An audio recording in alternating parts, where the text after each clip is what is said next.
guddigayaga loo xirsaaray dhacdada ka dhacday iyadoo waxay shaqadayadu tahay inaan shacabkaygii waa dhib gaaray aan mas-uulka u ahayn iyo deegaanadii aan madaxda ka ahayn wixii dhacay marka goobjoog dawladdu kama ahayn oo meeshu waa meel miyi oo tuulo ah wixii dhacay in la xaqiijiyo buu guddigaas ku salaysan yahay macnihiisa iyo shaqadiisa haddii rabbi idmo. waa gartay marka ilaa hadda ma waxaad leedihiin wasiir arrintaas ma hubno inay dhacday iyo in kale iyadoo dadkii mudaharaadayaan oo caradii looga jeedo warbaahinta maxaad xaqiijinaysaan? walaalow arrintaas hadee dhacdada meesha ka dhacday meesha magaalo ma ahan waa miyi bay ahayd xuduudda Kenya iyo Soomaaliya ay leeyihiin ah waxaana la keenay qof meyd ah waxaa la keenay degmada Ceelwaaq sidii aan miidiyaha aan ka wada arkaynay oo qofka uu ka arkayay miidiyaha laga arkayay rabood ahaana ay noo siiyeen mas-uuliyiintii degmada Ceelwaaq dadka gudoomiyaha ugu horeeyay shacabka intaba oo inay meeshii wax ka dhaceen oo dhacdo meeshii ka dhacday oo dadku dhinteen way caddahay inaan isku imaanay guddiyagii tagno meeshii ay wax ka dhaceen shacabkayagii aan la qaybsanno wixii dhacay kadibna wixii xaqiiqo ah oo noo soo baxdaan waxaa la wadaagi doonaa haddii rabbi idmo bulshadayada iyo beesha cid walba oo barnaamijkaas ay qusayso dibna uu rabood ugu soo celin doonaa haddii madaxda naga sareysay oo dowlad goboleedka haddii ilaahay wasiir marka hawshiina oo dhan oo loo shiray wasiiradii oo dhan 2 wasiir baa hadda guddigan ka dhex muuqata ma waxay ku saabsan tahay oo keliya inaad shacabkii u tagtaan oo aad tacsida la soo qaybsataan mise tallaabaad qaadaysaanoo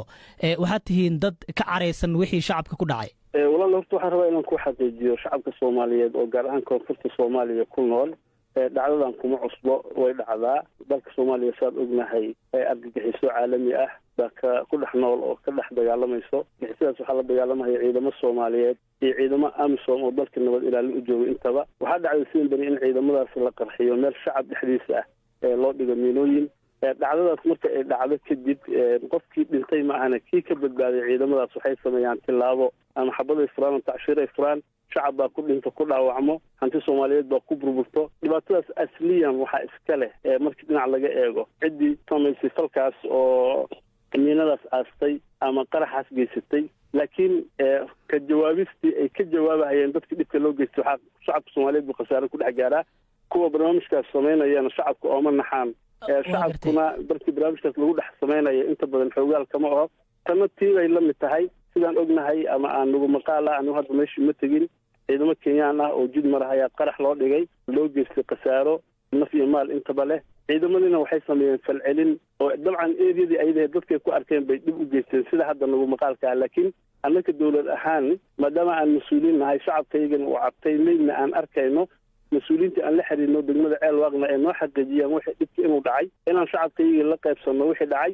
kadibna wixii tilaabo oo nooga aadan oo dhacdadaas aan ka samayn karno markii aan wixii xaqiijino kadib aan samayn doonaa haddii rabbi idmo. Cabdirashiid adiga waxaa tahay wasiirkii amniga waa la socotaa shacabka laftigooda saamaynta ay ku leeyihiin dhacdooyinka amni darrada ah ee halkaas ka dhaca oo shacabka laftigooda ay dhibaatooyin badan kala kulmaan marka ma kula tahay in si uun ay u saxnaan karaan ciidamada Kenya halkaas jooga haddii intii iyaga dib loo geysto iyagana shacabka dib u geystaan ay si u saxan yihiin? walaal ma ahan taas sax ma ahan mana ahan kelmadda aan ku irsaas dabcan hadalkiiga hore sharxaadaan kugu daray markay sidaan oo kale fal u dhaco ciidamada AMISOM ama kuwa Soomaaliyeed oo qaraxa lala beegsado ayagana waxay sameeyaan falcelin dabcan ciidankii intii ay wax gaareen maahana intii kale meeshii bay ku degaan xabaday furaan haddii marka ay dhacdo in waxa aad soo ogaateen ay noqdaan in dadkii la waxyeeleeyey ay shacab yihiin maxay tahay tallaabada idin qorshaysan ma waxaad la xisaabtamaysaan taliska ciidamada Kenya ee gudaha Soomaaliya idinla jooga mise dawladda Kenya aad la xisaabtamaysaan? waad mahadsantahay walaal arrintaas arrin ugu cusub ma ahan shacabkayaga haddii aan xaqiijino wixii gaaray inay shacab ahaayeen oo dhibka gaaray inuu shacab ahaana waxaan la xisaabtamaynaa ciddii dhibka u